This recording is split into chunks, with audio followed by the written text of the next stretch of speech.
Okay, so good afternoon, students. I guess you had a 1 week break from classes. So let us restart with the second part of the biometrics courses, where we will be studying about almost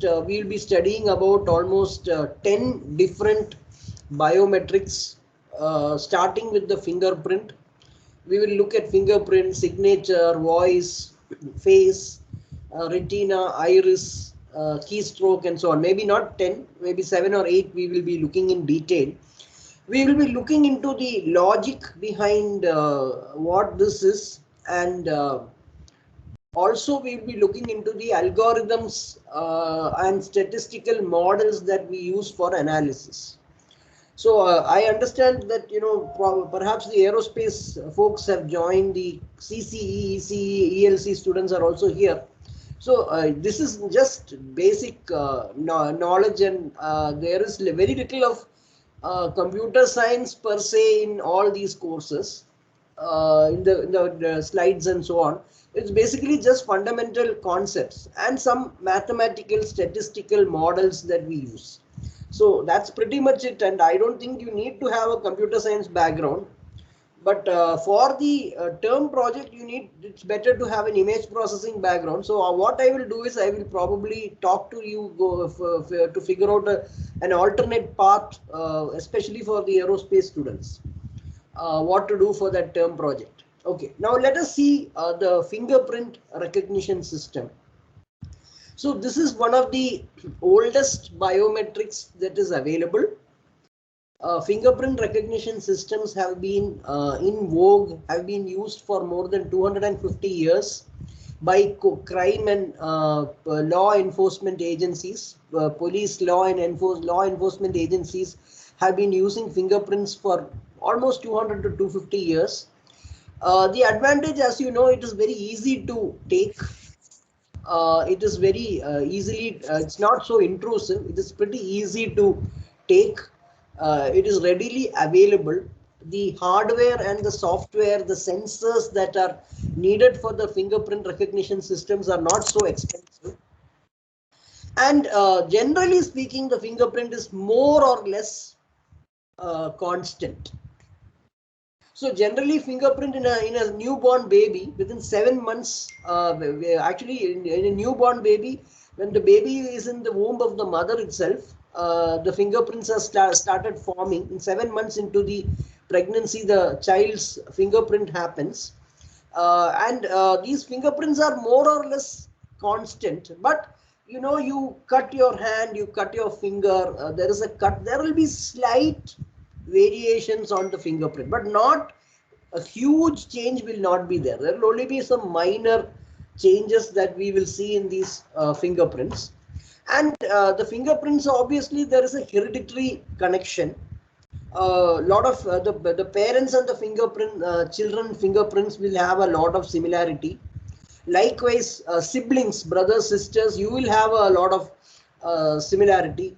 Identical twins will have a lot of similarity in the fingerprint. So what actually happens in a fingerprint is that in a fingerprint, if you see your finger itself, you will note that there are many features. These features are also known as minutiae, or they are also known as some places they are called ridges.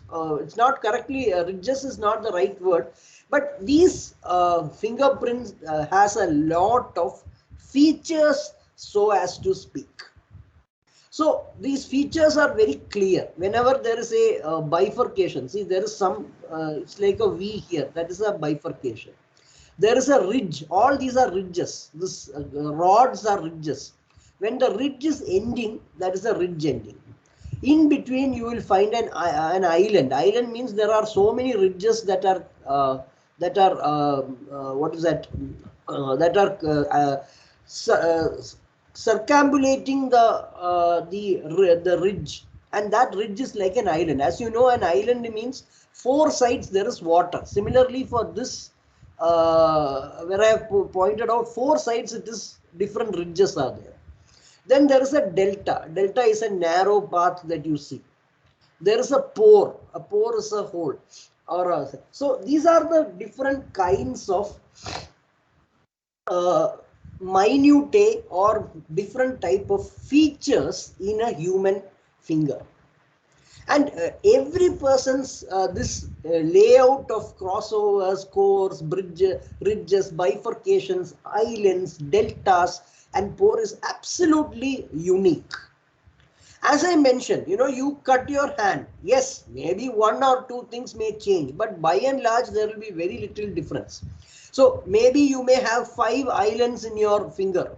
After you had a small cut, it may have become 4 islands, but still the number of features is overwhelmingly towards the same person only. So that is how the concept is understood.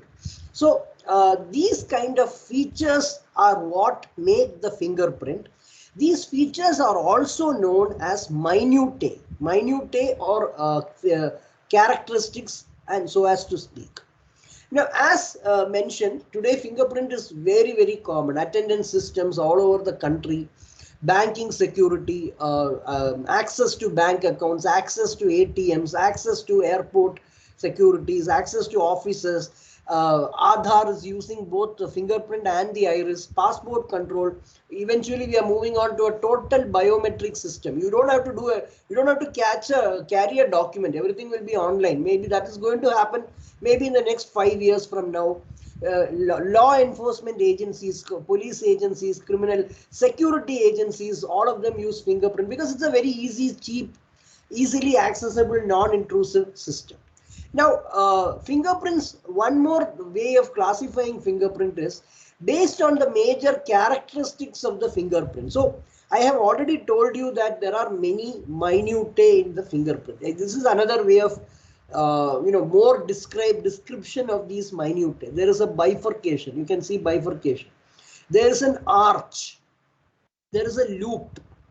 There is an island. As I told you, island on all 4 sides you have ridges, and the island is like that ridge is in between all 4 sides you have islands. There is an ellipse. You know what an ellipse is. There is a tented arch. There is an arch and a tented arch. There is a spiral. There is a rod, and there is a sweat gland. So these are the different types of minutiae, types of features that are there in the fingerprint. And based on the prominence of these minutiae, there is a Henry system of classification. So Henry system looks at the most predominant type of feature in the fingerprint. So this is the arch. This fingerprint is primarily arches. That is why it is, you can see that all the fingerprint is mostly arching, right? So this is predominantly arches are there. From these different minutiae or features, the arches are having prominence. So this is characterized into an arch. Tented arch, it is more like a V. This fingerprint is mostly like a tented arch. Then there is a left loop and a right loop, and then there is a whorl. To my understanding, I think maximum number of fingerprints will come under right loop and left loop, followed by whorl. Tent and arch will be less. I think it would be very less, but there is a general number also with respect to this Henry system of classification. So what the Henry system does is, based on the predominance of the types of different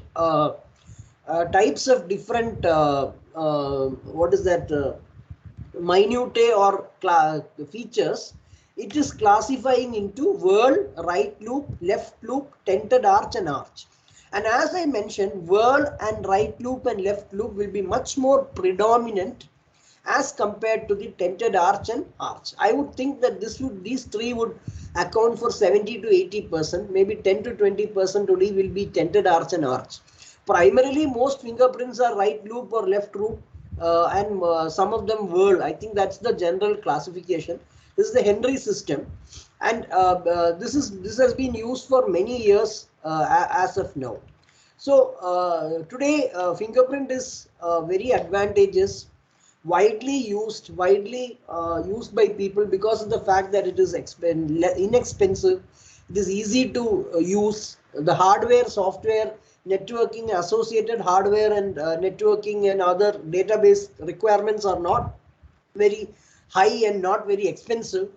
And of course, the greatest advantage is that the fingerprint is more or less advantageous. But if you see the FAR and the FRR, I will explain. I have told you FAR is the false accept rate. FRR is false reject rate. I'm again repeating. False accept rate means somebody who is not supposed to be into the system, he is falsely accepted into the biometric system. Likewise, FRR, false reject rate. Somebody who is an authentic member of the system, who's an authentic member who's supposed to be accepted, is rejected. Unfortunately, fingerprint, both the FAR and FRR are in single digits. Single digits means it could vary from 1 to 5, 5 to 10 and all. Some cases are there, old people and all. So it's not acceptable. So I have already told you, false accept rate means a wrong person is getting into the database. He is getting accepted into the biometric system. That is unacceptable. If you have 2 or 3 people out of 100, the chances of that 2 or 3 people becoming a terrorist is very high. It is very risky. Similarly, the FRR, somebody who is an authentic user. An authentic user is rejected by the system. That again is a problem, right? He's not getting access to the office because of the rejection, because of his fingerprint. So that both FAR and FRR, false accept rates and false reject rate of fingerprint, is in single digits. It's not acceptable. It has to be point, not 1 and all. 1 in million or 1 in 10, 5 lakhs. That is the ideal FAR and FRR. Unfortunately, fingerprint is not like that. See, that is the reason, if you see Aadhaar also, Aadhaar is using both fingerprint and iris, because fingerprint alone will not give you the security, but the iris will give you is much better. It will give you a better security, and that is the reason why we use this kind. We use multimodal biometrics. Multimodal biometrics are very advantageous because you're combining 2 biometrics. When I say multimodal, there are 2 different types of biometrics. When you're combining, you get a lot of efficiency. You will get double benefit, so as to speak. Okay, so that is all from my side today. I want the aerospace and the other students to stay back after I take the attendance. You can stop the recording, please.